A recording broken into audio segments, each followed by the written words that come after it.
Hello. To start off today, I have a simple question. What do you think of when you hear the word autism?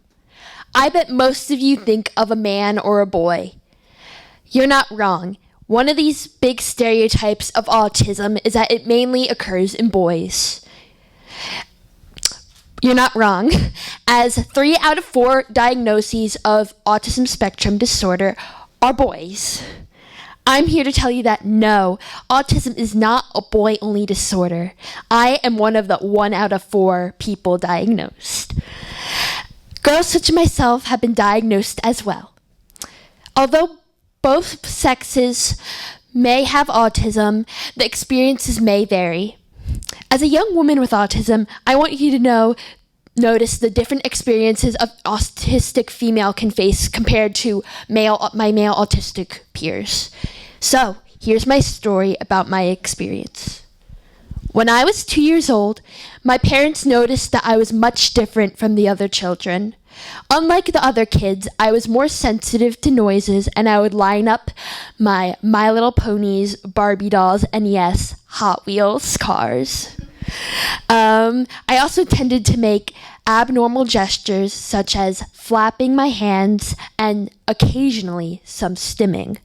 After noticing these qualities, my mother and father took me to a doctor to diagnose me with autism spectrum disorder, specifically PDD, which is a disorder that delays social interaction and promotes repetitiveness. Basically, it's instead of being born with the instinct to socialize, people with autism are born and they don't have this instinct. So instead, they have to learn how to socialize, which makes them a little socially awkward.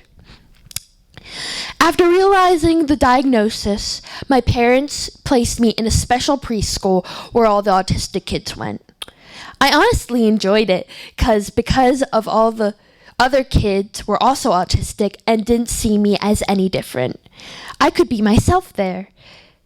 Although I was oblivious to all the judgment I would receive from the normal neurotypical kids later in regular education. As kindergarten began, I received an aide to accommodate me in class. She was very kind and helped me through a lot of things, but this was still kindergarten and many kids didn't form their friend groups yet, so everyone was friends as it seemed to be. However, the first roadblock I hit didn't come till I was in 1st grade. I received a new aide this time, I didn't get along with her, and the other students began to notice. This year was also the start of lunch and recess and intermingling with all the other homeroom classes. Now, the students began to form friend groups with the students from the other classes outside their main classrooms. Because of my lack of social skills, I had a hard time making friends, and I had to have my aide help talk to the other kids. This action seemed to give them an idea that I was too different to be friends with them, and they started talking down to me like I was younger than them or like a baby. I didn't have a serious interest in making friends until I was in 3rd grade. Because of my lack of social skills, the friend-making process was still difficult, but with the help of some nice teachers, I attempted to make some friends.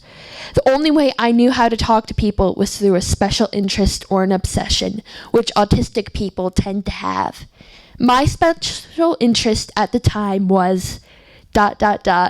Pokemon. I would only talk about that with people. However, I want to be friends with more girls, but it was somewhat considered taboo for a young girl my age to like Pokemon, and only boys were allowed to play it. So I ended up befriending more boys. Many girls saw me as weird and tomboyish for me to start playing with the boys, but I just wanted to be myself. Then I realized that if I could start faking a persona, I could gain more normal friends. And after trying to act normal in front of people, my motives for making friends began to work, and I gained a best friend. I was so happy to have a best friend that I became too attached to her and became very clingy towards her and very protective as well. I wouldn't let anyone else be with her because I was so excited to have a best friend. I didn't know how to have a healthy friendship. And sometimes her parents would notice these qualities and try to keep us away from hanging out sometimes. For example, I want to do the talent show with her, but her mom created an act for her friends who were in Girl Scouts to do. And unfortunately, I chose to be in the orchestra instead of sign up for Girl Scouts. And so I couldn't do the talent show with her.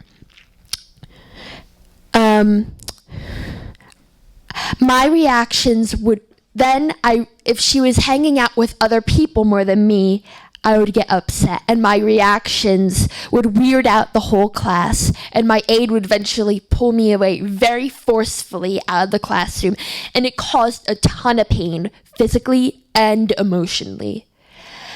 At that point, I realized that if I improve and become more aware of my inappropriate behaviors, I could get rid of having an aide, and it would save me a lot of pain.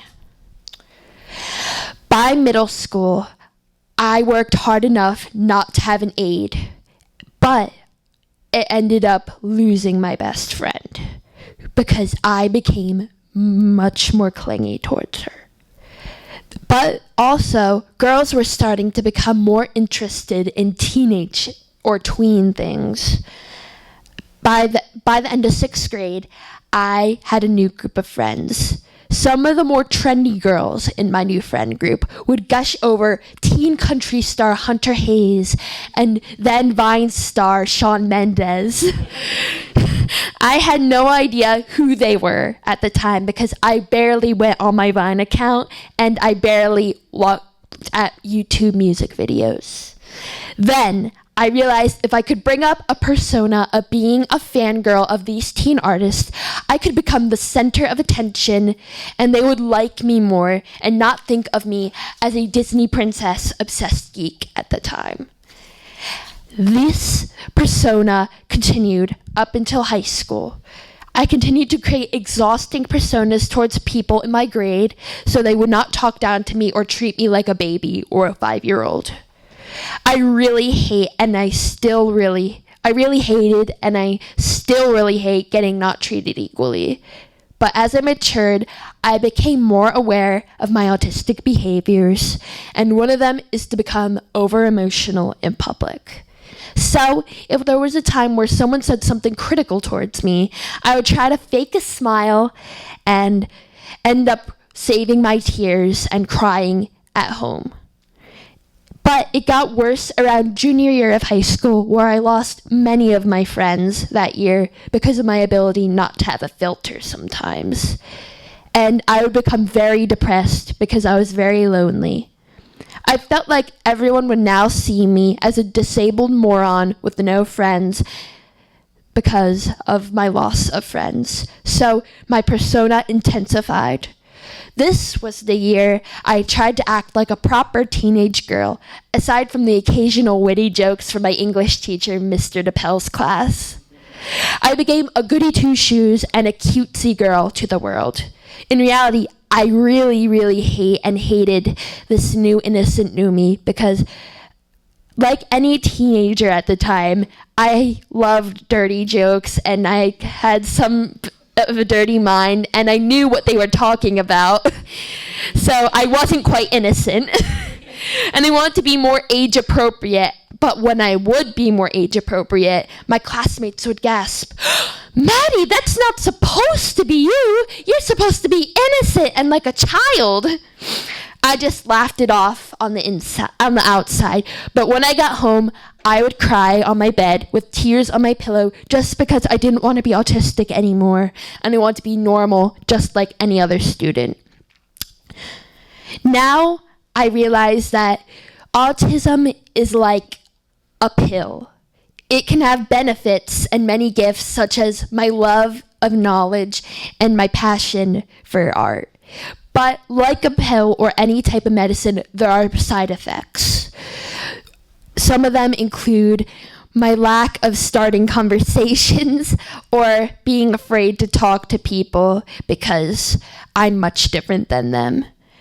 The female experience of autism is much different than any other boy's experience because, unlike many boys, females are hardwired to socialize, and their social relationships are very important to them. But unlike most boys with the disability, most girls with the disability, such as myself, tend to create these personas like I do, and they're hidden all around us because they try so hard not to be themselves. That is not healthy, and as it can cause anxiety and depression like it did with me and others. It's not easy at all having autism, and I have to work so hard in order to seem normal and like everyone else. I'm starting to slowly exit my identity crisis, but now I realize that we can help girls with autism or high functioning autism be themselves, and that is what matters to create equality among students. Thank you.